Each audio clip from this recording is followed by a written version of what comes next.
when I was really young, my dad was amazing. And then talk about everybody has kind of breaks. My dad and I went through a couple of years when my parents got separated and all this kind of stuff. And now we're back to having a great relationship. And he's always been there. He's always been present. It just, our relationship has gone up and down, right?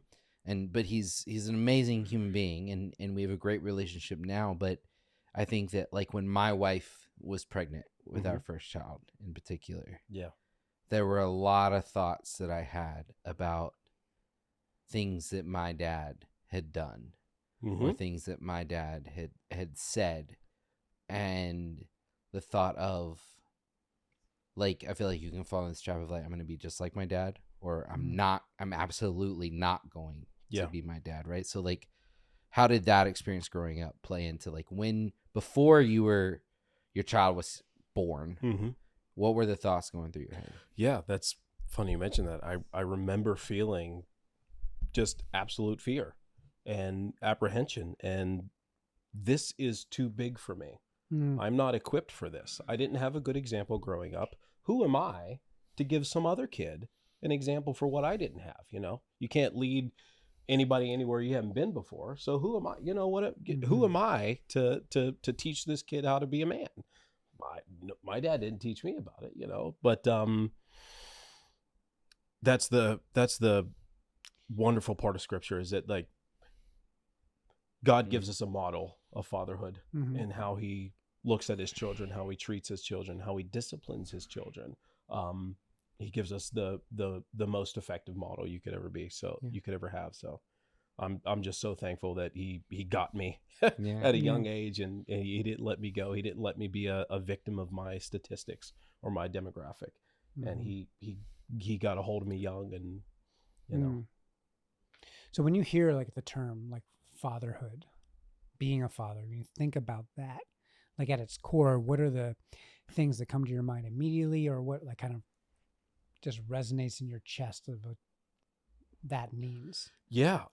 Again, it was fear, and Taylor, you actually mentioned it earlier. It was this idea of like, if there was ever anyone who shouldn't make it, it's me. I don't have any right to be here. So it was fear, and it was I didn't believe in myself, and yeah, that's all it was really. But even then, look at Brennan now. Oh yeah. Now how do you view it? Now, it's an like, honor. As you look at like, it's the highest honor I could ever achieve in my whole life. If I could die today, and I would be content with you know, how I've looked at fatherhood, because like I said, God got a hold of me young and said, I know what your dad did. You're going to be different. And you have to be different, because there's somebody coming after you, and there's somebody coming after them, and somebody come after them. Yeah. Do you think that's how God feels about us? How so? Honored to be our Father. I know that He went to the furthest extent to reach us. Yeah. And again, that puts in you, as a father, as a man, that puts in you a whole new mandate. Yeah. That's a whole new level. Like, the God of the universe became flesh and went to a cross. He humbled Himself even to death. Yeah. And to prove to you that He is who He says He is, and he believes full-heartedly in you. And that'll change your life for sure, especially as a dad. I think I'm probably told this story before to both of you and on the podcast, but when my first son was born, like immediately, like I was sobbing. Brooke was doing what Brooke did. She's amazing. And like the first thought that popped into my head was first, like, I love this gooey, like covered little thing, alien that just came out of my wife, right? But We had such different experiences when we first saw our kids, though. Right. Because my picture of Ruby, I was like, "Who is this character out of the Lord of the Rings? Nobody else is jumping. Is everything okay? This is normal. We're okay with this. Like, Right. We sure? Like, Right. you say it's brutal. Looking. Right. But I wish I had the bubbly. Like, that I mean, came later. Yeah. When she was 1. Right.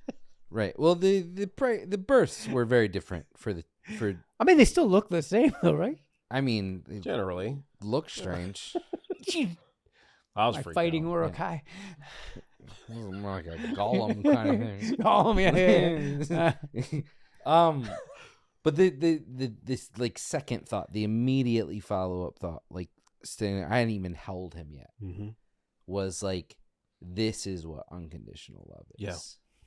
Yeah. Like immediately in that moment. Yeah, I agree. It was like, oh my goodness, you were in there the whole time.